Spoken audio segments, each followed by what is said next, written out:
चलते हैं सीधे पोलैंड, जहां इस वक्त प्रधानमंत्री संबोधित कर रहे हैं। इस अवसर पर मैं पोलैंड की सरकार और यहां के लोगों का विशेष आभार व्यक्त करता हूं। आपने 2022 में यूक्रेन कॉन्फ्लिक्ट में फंसे हुए भारतीय स्टूडेंट्स को निकालने के लिए जो उदारता दिखाई, उसे हम भारतवासी कभी नहीं भूल सकते। फ्रेंड, इस वर्ष हमने अपने राजनयिक संबंधों की 70वीं वर्षगांठ मना रहे हैं। इस अवसर पर हमने संबंधों को स्ट्रेटेजिक पार्टनरशिप में परिवर्तित करने का निर्णय लिया है। भारत और पोलैंड के संबंध डेमोक्रेसी और रूल ऑफ लॉ जैसी साझा मूल्यों पर आधारित है। आज हमने संबंधों को एक नई दिशा देने के लिए कई इनिशिएटिव्स की पहचान की है।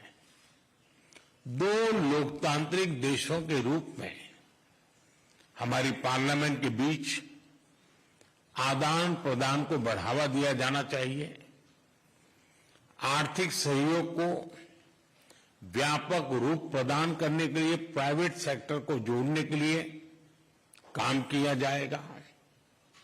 फूड प्रोसेसिंग के लिए क्षेत्र में पोलैंड वर्ल्ड लीडर्स में से है। हम चाहते हैं कि पोलैंड की कंपनियां भारत में बनवाए जा रहे मेगा फूड पार्क से जुड़े भारत में तेज गति से हो रहे शहरीकरण से water treatment, solid waste management, urban infrastructure, ऐसे क्षेत्रों में हमारे सहयोग के नए अवसर खुल रहे हैं। Clean coal technology, green hydrogen, renewable energy, artificial intelligence भी हमारी साझी प्राथमिकता के विषय हैं। हम पोलैंड की कंपनियों को make in India and make for the world से जुड़ने के लिए आमंत्रित करते हैं। फिनटेक, फार्मा, स्पेस, ऐसे क्षेत्रों में भारत ने अनेक उपलब्धियां हासिल की है। हमें इन क्षेत्रों में अपना अनुभव पोलैंड के साथ साझा करने में खुशी होगी। रक्षा के क्षेत्र में करीबी सहयोग हमारे गहरे आपसी विश्वास का प्रतीक है। इस क्षेत्र में आपसी सहयोग को सुदृढ़ बनाया जाएगा। इनोवेशन और टैलेंट हमारे दोनों देशों की युवा शक्ति की पहचान है। स्किल्ड वर्कफोर्स की भलाई के लिए, स्किल्ड वर्कर्स की भलाई के लिए और मोबिलिटी को बढ़ावा देने के लिए दोनों पक्षों के बीच सोशल सिक्योरिटी एग्रीमेंट पर सहमति बनी है। फ्रेंड्स, भारत और पोलैंड अंतर्राष्ट्रीय मंच पर भी करीबी तालमेल के साथ आगे बढ़ रहे हैं। हम दोनों सहमत हैं कि वैश्विक चुनौतियों का सामना करने के लिए संयुक्त राष्ट्र संघ तथा अंतर्राष्ट्रीय संस्थानों में रिफॉर्म वर्तमान समय की मांग है। आतंकवाद हमारे लिए एक बड़ी चुनौती है। मानवता में विश्वास रखने वाले भारत और पोलैंड जैसे देश ऐसे और अधिक सहयोग आवश्यक है। उसी तरह क्लाइमेट चेंज हमारे लिए साझा प्राथमिकता का विषय है। हम दोनों अपनी क्षमताओं को जोड़कर ग्रीन फ्यूचर के लिए काम करेंगे। जनवरी 2025 में पोलैंड यूरोपियन यूनियन की अध्यक्षता संभालेगा। मुझे विश्वास है कि आपके सहयोग से भारत और ईयू के संबंधों को बल मिलेगा। फ्रेंड, यूक्रेन और पश्चिम एशिया में चल रहे संघर्ष हम सभी के लिए गहरी चिंता का विषय है।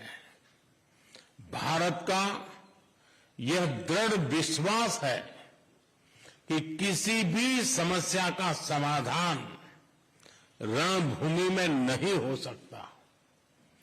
किसी भी संकट में मासूम लोगों की जान की हानि पूरी मानवता के लिए सबसे बड़ी चुनौती बन गई है।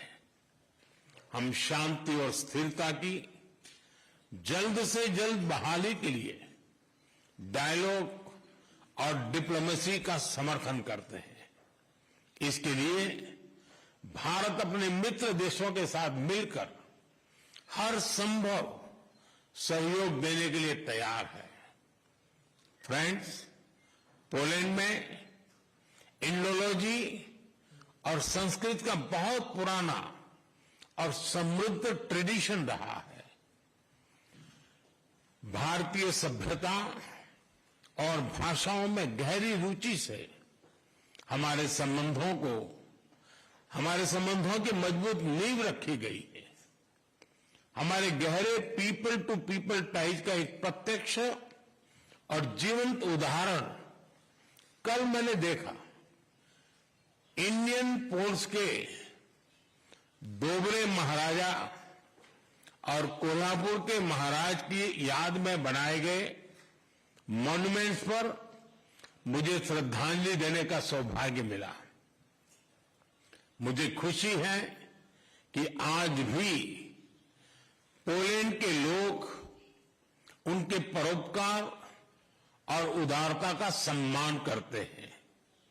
उनकी स्मृति को अमर करने के लिए हम भारत और पोलैंड के बीच Jam Sahib of Nawanagar youth exchange programme शुरू करने जा रहे हैं। हर वर्ष पोलैंड के 20 युवाओं को भारत यात्रा पर लेकर जाया जाएगा। फ्रेंड्स, मैं एक बार फिर प्रधानमंत्री टुस्क और उनकी मित्रता के लिए हृदय से आभार प्रकट करता हूं और हमारे संबंधों को नए स्तर पर ले जाने के लिए अपनी प्रतिबद्धता दोहराता हूं। बहुत बहुत धन्यवाद।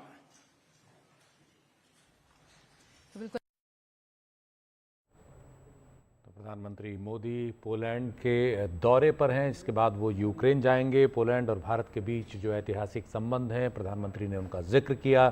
दोनों देशों के बीच तमाम जो रिश्ते हैं, चाहे वो कारोबारी हों, चाहे वो राजनीतिक हों, चाहे लोगों के बीच हों, उनको बढ़ाने का प्रधानमंत्री ने आह्वान किया। वक्त है एक ब्रेक का।